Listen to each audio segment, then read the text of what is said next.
شايفين هذا المشهد اللي أمامكم؟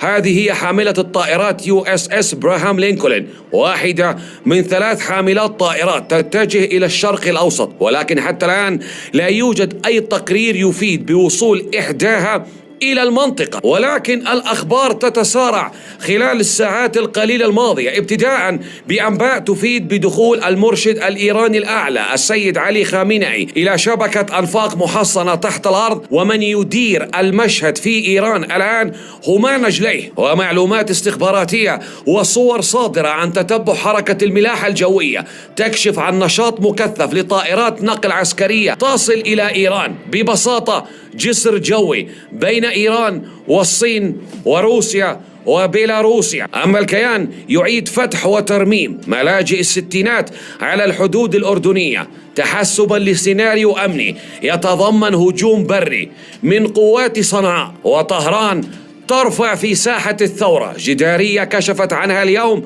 تحمل شعار